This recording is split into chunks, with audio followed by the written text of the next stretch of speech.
Bien, hermanos, después de haber orado al Señor por Zoom, ya tenemos este medio. A pesar de estar cada familia en sus hogares, en sus casas, podemos orar juntos en comunión al Señor, elevando todas nuestras súplicas a Él. En esta noche tenemos un nuevo invitado. Damos gracias al Señor porque podemos contar con hermanos preparados, hermanos estudiosos en la palabra de Dios, a los cuales no podemos escuchar habitualmente si estuviésemos, por ejemplo, en la iglesia. Sería difícil invitarlos, contar con ellos, pero este medio, a pesar de los perjuicios, los daños que hizo esta pandemia, pero también trajo cosas buenas como ser esto, podemos en nuestras casas, sin salir de nuestros hogares, escuchar a hermanos de otros lados y por qué no de otros países también, como en algunos casos. Así que oremos al Señor por estos hermanos que tanto bien nos hace escucharlos, ya que tienen para nosotros todo el consejo de Dios para nuestras vidas. Hermanos, voy a dar los anuncios, porque al final, después del mensaje, no voy a aparecer. Así que no nos olvidemos el domingo, la cena del Señor a las 11, y después el encuentro familiar, donde hemos de abrir también la palabra de Dios. Hermanos, tenemos un invitado.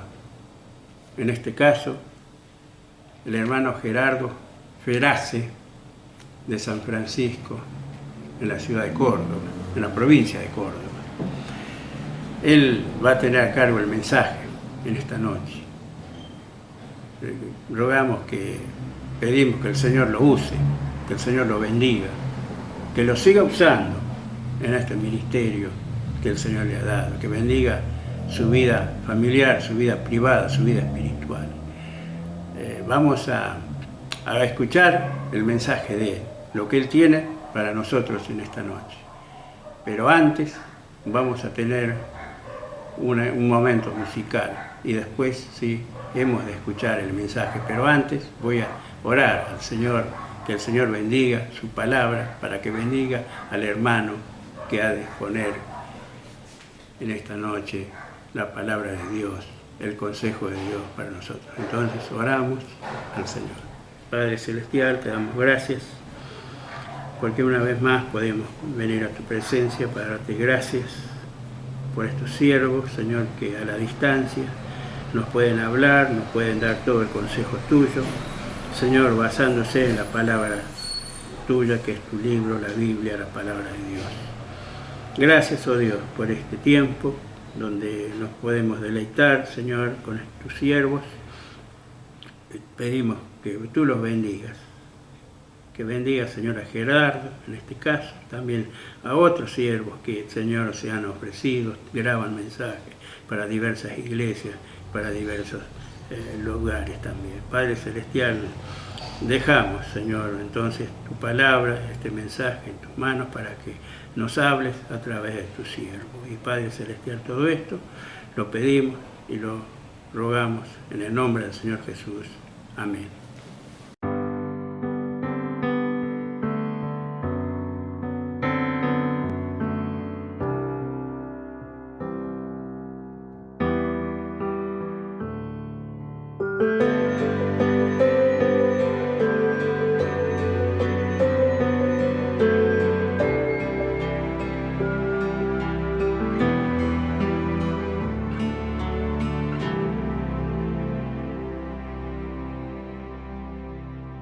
Aunque la higuera no florezca y no haya uvas en las vides, y aunque los campos no den su cosecha y el sol no dé su resplandor, aunque el sol se oscurezca y falte mucho para que amanezca. Yo creo en ti, confío en ti, tú sabrás qué hacer de mí.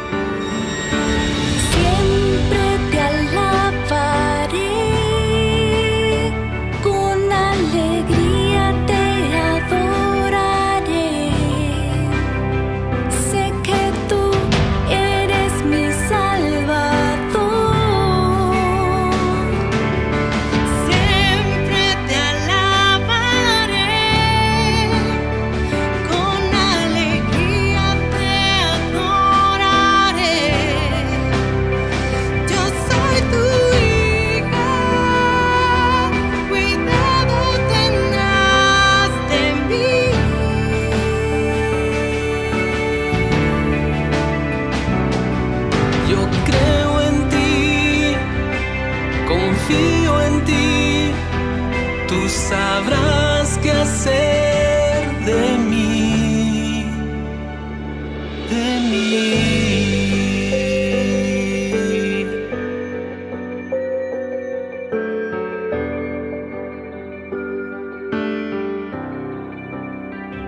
Aunque la higuera no florezca y no haya uvas en las vides, y aunque los campos no den su cosecha y el sol no dé su resplandor, aunque el sol se oscurezca y falte mucho para que amanezca, yo creo en ti, confío en ti, tú sabrás qué hacer de mí. Siempre te alabaré, con alegría te adoraré. Sé que tú eres mi Salvador. Siempre te alabaré, con alegría te adoraré. Yo soy tu hija, cuidado tendrás de mí.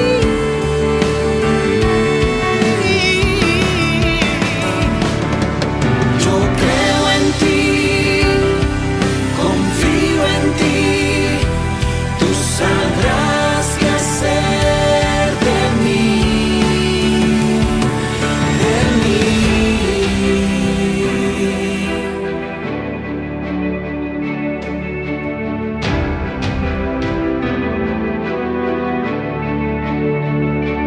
Tú sabrás qué hacer de mí. Yo creo en ti, confío en ti, tú sabrás qué hacer de mí, de mí.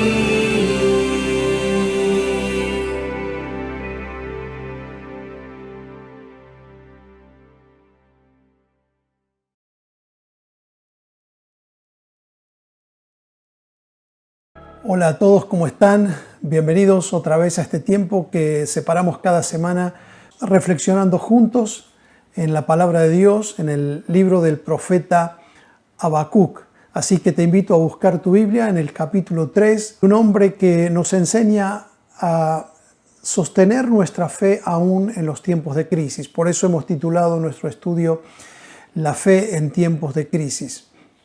Habacuc es un hombre que luchó abrazado a Dios en medio de todas las circunstancias que tuvo que atravesar. El significado de la palabra Habacuc encierra el secreto de lo que fue la experiencia del profeta, porque Habacuc significa tanto el que abraza como el que lucha. Y el secreto para poder sostener la fe en tiempos de crisis es que podamos luchar sin soltarnos de Dios, tal como lo hizo Job en la antigüedad, que él experimentó una tremenda devastación en su vida, pero en medio de toda esa crisis él nunca se soltó de Dios y finalmente pudo ver el resultado y el fruto de su fidelidad. Del mismo modo, el profeta Habacuc va a luchar abrazado a Dios hasta el final y él va a poder ver ahora los resultados de haber permanecido abrazado a Dios. En el capítulo 3 encontramos 4 resultados de haber permanecido abrazado a Dios en medio de la crisis. El primer resultado es que él ahora encuentra y descubre un nuevo fruto en su vida. En segundo lugar, él va a descubrir un nuevo fervor en su vida. En tercer lugar, él va a descubrir un nuevo fundamento en su vida. Y finalmente, él va a descubrir una nueva fortaleza en su vida. En primer lugar, entonces, lo que descubrimos es que hay un nuevo fruto en la vida del profeta. ¿Y cuál es ese fruto? La alabanza. Tal como en el Nuevo Testamento, el libro de Hebreos nos dice que la alabanza es un fruto de nuestra vida y es un fruto de nuestros labios. Aquí florece en medio de toda la crisis que él está viviendo un canto de alabanza para Dios. Todo el capítulo 3 es una alabanza. Si miras detenidamente el capítulo 3, vas a ver que aparece 3 veces una palabrita que es muy repetida en el libro de los Salmos y es la palabra Selah. Selah es una anotación musical que aparece 71 veces en el libro de los Salmos, que entre otras cosas se usaba para dividir las estrofas de los cánticos. Así que el capítulo 3 es un cántico de 4 estrofas. Miremos cómo empieza el capítulo 3. Dice, oración del profeta Habacuc sobre Sisionot, o como dice otras traducciones, en Sisionot. Sisionot no es una ciudad, no es un lugar geográfico, sino que es una anotación musical que conlleva la idea de cómo, la instrucción de cómo debía ser cantada esta canción. Y Sisionot significa una connotación exultante, de modo que esta canción debía cantarse como un grito de victoria. No es lo que él está escribiendo un requiem, no es un canto fúnebre. Él no está escribiendo un cántico de lamentación, sino que él está escribiendo un cántico de gozo al descubrir lo que Dios significa para él en medio de la crisis. Noten que las circunstancias no han cambiado, Dios tampoco ha cambiado. Lo que ha cambiado es el corazón del profeta, que ahora puede estallar en gozo y en alabanza delante de Dios. Tal como dice el Salmo 40, con paciencia esperé a que el Señor me ayude, y Él se fijó en mí y oyó mi clamor, y me sacó del pozo de la desesperación, del lodo en el que estaba hundido, y puso mis pies sobre una roca firme, y me ayudó para que vuelva a caminar. Pero la experiencia de David, como la de Habacuc, no es solamente que Dios me levantó y me sostuvo en ese momento de crisis, sino que además puso un cántico en mi boca. Mire cómo sigue el Salmo 40. Dice David, me dio un canto nuevo para que pueda cantar, un himno de alabanza a nuestro Dios. Por tanto verán muchos lo que Él hizo y quedarán asombrados y podrán poner su confianza en el Señor. Y esta es justamente la experiencia del profeta Habacuc, que Dios lo levantó, lo puso otra vez en el camino y puso un cántico nuevo en su boca. Y esto se convirtió en un testimonio para todos los demás, para que los demás puedan ver lo que significa, cuál es el resultado de poder permanecer aferrado a Dios aún en los días de crisis. Pero él no solamente tuvo un nuevo fruto en su vida, que fue la alabanza. En segundo lugar, él descubrió que ahora tenía un nuevo fervor. Miren cómo dice ahora el versículo 2. Él dice, oh Jehová, he oído tu palabra y temí. Oh Jehová, aviva tu obra en medio de los tiempos, hazla conocer. Así que lo que vemos aquí es que surge desde lo más profundo del corazón del profeta un nuevo fervor. Él dice: Señor, yo he oído tus palabras y temí. Lo primero que él sintió fue un profundo temor reverente delante de Dios.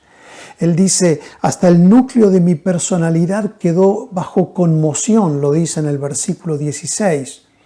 Porque él se dio cuenta que estaba en la presencia de Dios, y esto despierta el fervor de poder ver obrar a Dios en medio de su tiempo y en medio de su pueblo. Sabes, el profeta Habacuc tomó conciencia de algo que nosotros hemos perdido, y es la posibilidad y la capacidad de reconocer que no hay una necesidad mayor para nuestra nación, que no hay una necesidad mayor para nuestra familia, para nuestra vida, que no hay una necesidad mayor para la iglesia, de que Dios vuelva a ser Dios. Necesitamos desesperadamente una intervención de Dios que convierta los corazones, que nos vuelva a Él con todo nuestro ser y que despierte este fervor que el profeta ahora tiene. Él dice: Señor, aviva tu obra en medio de los tiempos, hazla conocer. El profeta tiene ahora un nuevo fruto en sus labios, una alabanza. Tiene un nuevo fervor en su corazón, pero además tiene un nuevo fundamento en su experiencia. Y esto es lo que él va a decir ahora desde el versículo 3 hasta el versículo 15. Ahora, ¿cuál es el nuevo fundamento sobre el que se apoya el profeta Habacuc? Ese fundamento no son las circunstancias. Él ahora se va a apoyar en la fidelidad de Dios. Todo lo que él va a decir ahora por los próximos versículos en esta canción, que ya dijimos es de 4 estrofas, es un largo recorrido por la historia del pueblo. Desde la salida de Egipto hasta que entraron a la tierra prometida. Él va haciendo todo un recorrido y va viendo los actos salvíficos de Dios en la historia. Y de una u otra manera lo que él está diciendo es: Dios ha sido fiel. Él estuvo presente cuando cruzamos el Mar Rojo. Él estuvo presente cuando estuvimos en el Sinaí. Él estuvo presente cuando teníamos que luchar con naciones que eran más poderosas que nosotros. Él estuvo presente cuando tuvimos que entrar a la tierra prometida. Él nos acompañó en todo el periplo. Él nunca nos abandonó. Y si Él lo hizo una vez, Él lo va a volver a hacer. Si Él ya lo hizo en el pasado, Él lo volverá a hacer en el presente.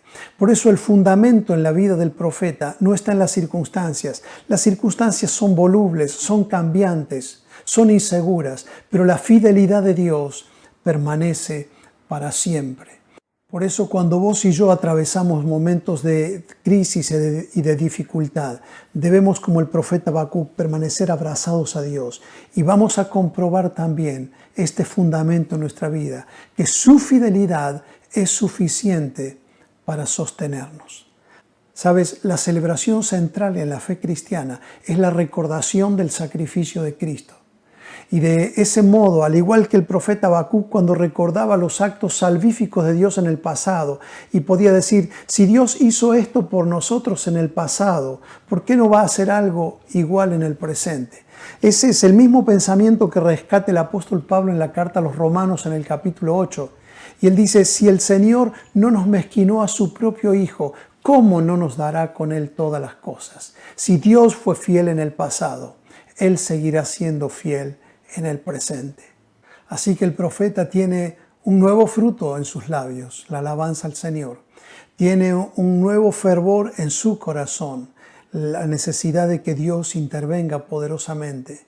Tiene un nuevo fundamento en su experiencia, que es la fidelidad de Dios. Pero él termina diciendo: también tengo una nueva fortaleza en mi vida, que es el gozo del Señor. Y termina en la cima. Él empezó en el valle y termina en la cima. Empezó en la queja y termina en la alabanza. Empezó en la noche y termina en el día. Empezó en el llanto y termina en el gozo. Él termina con estas palabras que son tal vez las más conocidas del libro del profeta Habacuc. Aunque la higuera no florezca, ni en las vides haya fruto, aunque falte el producto del olivo y los labrados no den mantenimiento, y las ovejas sean quitadas del redil, y no haya vacas en los corrales, Con todo yo me alegraré en Jehová y me gozaré en el Dios de mi salvación. Esta declaración del profeta, además de ser una expresión de fe, además de ser un cántico maravilloso, es una gema de la literatura, porque él toma 6 expresiones poéticas y las va encadenando, las va en realidad escalonando para ir llevándonos hacia la cima de lo que es una crisis total. Ustedes se van a dar cuenta que va de menor a mayor, mostrando la gravedad a la que puede llegar una situación personal o aún nacional. En primer lugar, él dice, aunque la higuera no florezca. Y él empieza con los higos. Y los higos, aunque eran comunes en la tierra de Israel, no eran un elemento de primera necesidad. No era un bien indispensable para la vida. Era un lujo, era un placer poder disfrutar unos ricos higos. Pero si no había higos, podemos comer manzanas, podemos comer naranjas. Se podía vivir igual sin higos. Entonces él escalona al segundo nivel de crisis. Dice, y aunque en las vides no haya fruto. Ahora ya el panorama cambia, porque ellos de la vid sacaban la uva y con la uva hacían el vino. Y bueno, si no podían darse un lujo como era comer higos, pero por lo menos tener vino. Era un elemento que tampoco era de primera necesidad, pero algo que les daba placer y que podían disfrutar. Pero no era indispensable. Si no había vino, se podía tomar agua. Entonces él dice, aunque no tengamos los lujos, pero aunque tampoco tengamos cosas con las que nos podemos dar un gusto.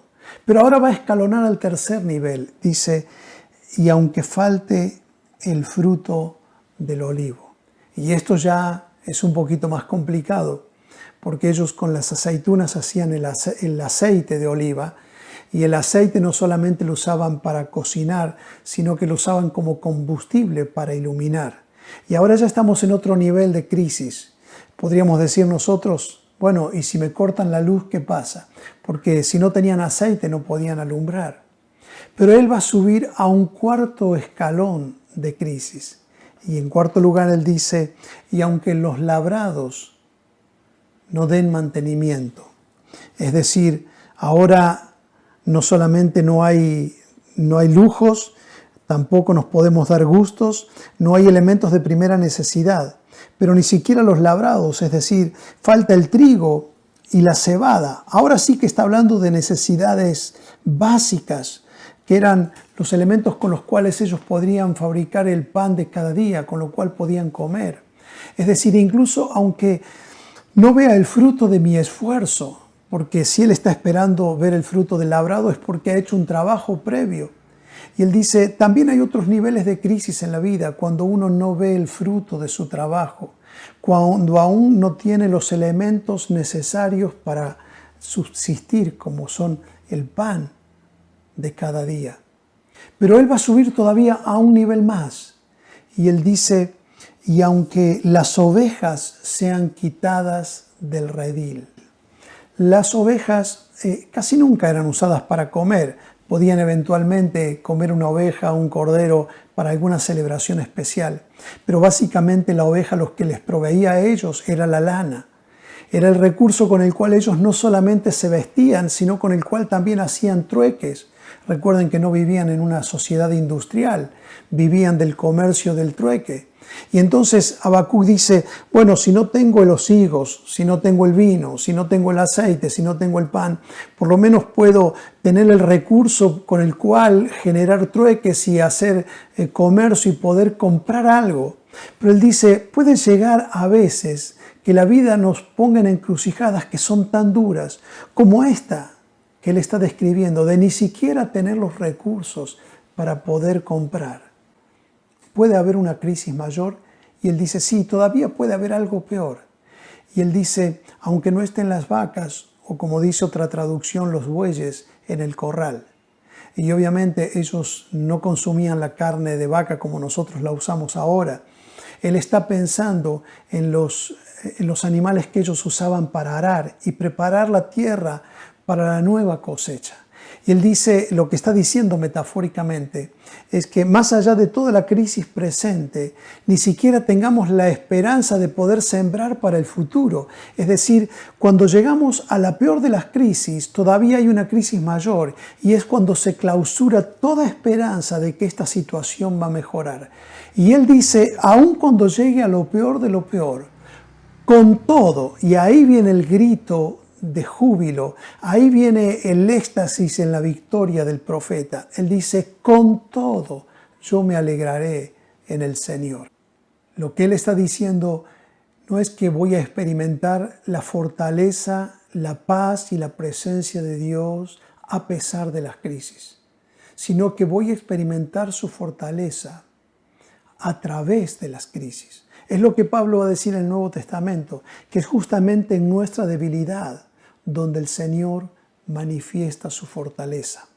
Alguien ha dicho que si el capítulo 2 de Habacuc inspiró la carta a los romanos por aquella declaración, el justo por la fe vivirá, el capítulo 3 de Habacuc entonces inspiró la carta a los filipenses, porque justamente esta es la declaración de Pablo a los filipenses, cuando él anima a los hermanos a gozarnos y regocijarnos en el Señor en toda circunstancia.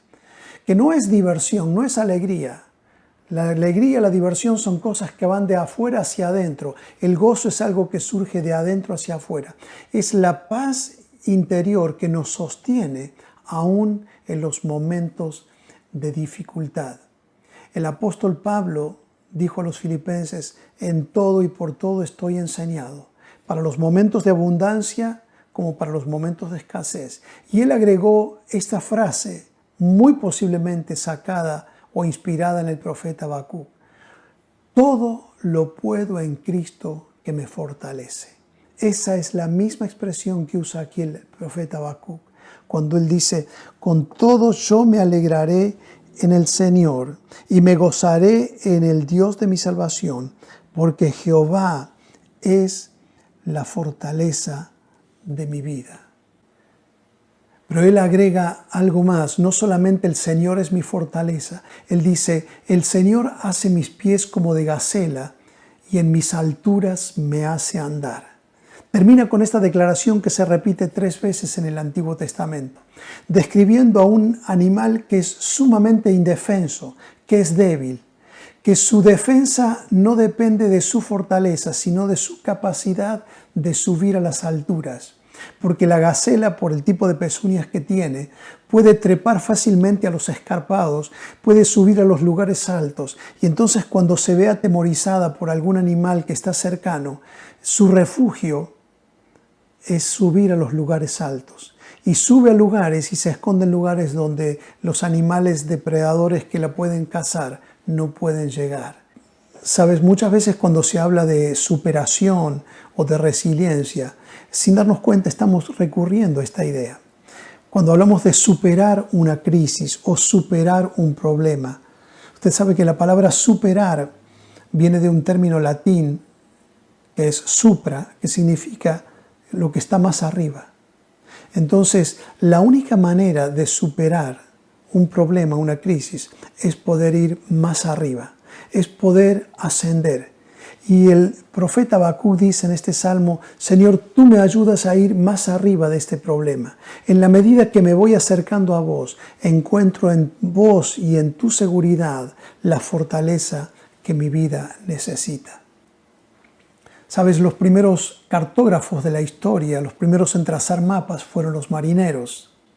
Y son típicas y clásicas las historias de marineros, porque los mares que ellos no habían surcado, las aguas que no habían navegado, estaban llenas de misterio para ellos. Y había un montón de fábulas, historias de dragones, de monstruos marinos, de sirenas, de demonios, y ellos a los lugares donde no habían llegado, en los mares donde no habían navegado, ellos en latín cuando dibujaban los mapas le ponían un nombre, le ponían Metu Regio, que eso significa zona de temor. Eran aquellos lugares a los que no se animaban a llegar por el temor a lo que le podía suceder. ¿Saben? El navegar la vida significa que muchas veces vamos a tener que atravesar por mares, a los que nunca hubiésemos querido llegar, pasar por aguas a las que nunca hubiésemos querido llegar.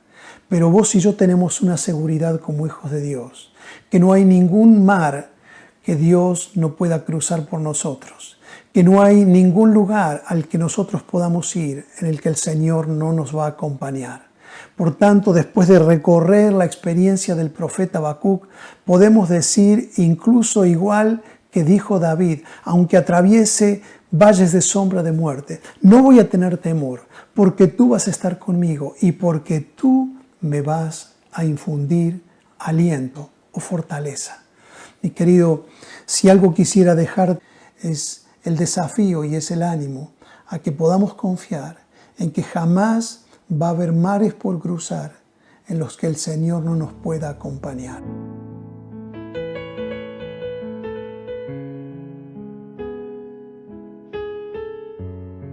Quiero animarte al cerrar este estudio breve que hemos tenido del libro de Habacuc, recordándote la experiencia de este hombre, que surcó mares que hasta ese momento no había surcado, que atravesó los oleajes de las dudas, del temor y de la crisis, pero finalmente llegó a la orilla y pudo levantar ese grito de gozo y ese canto de victoria. Aunque atraviese momentos difíciles, yo sé, Señor, que tú estás conmigo. Puedo alegrarme y gozarme en vos, porque tú eres, Señor, la fortaleza de mi vida. Que el Señor te bendiga y te guarde. Que el Señor haga resplandecer su rostro sobre ti. Que el Señor tenga de ti misericordia. Que el Señor te mire con agrado. Y que el Señor te conceda la paz todos los días de tu vida. Amén. Oremos juntos al Señor para terminar. Padre, gracias te damos por tu infinito amor por cada uno de nosotros. Gracias por acompañarnos en las tormentas de las vidas. Con todo mi corazón quiero darte gracias por este tiempo que hemos podido disfrutar al repasar la experiencia y la vida del profeta Habacuc y poder reflejar nuestras vidas en la experiencia de este hombre y recordar que no hay tormenta, que no hay dificultad, que no hay naufragio ni hay mares que tengamos que atravesar en los que tú no vas a estar con nosotros, porque tú nos infundirás aliento, porque tú eres la fortaleza de nuestra vida, porque tú serás finalmente nuestra canción, nuestro gozo y nuestro sostén. Gracias te damos por tu palabra, gracias por tu cuidado y por tu compañía. En el nombre de Cristo Jesús. Amén y amén.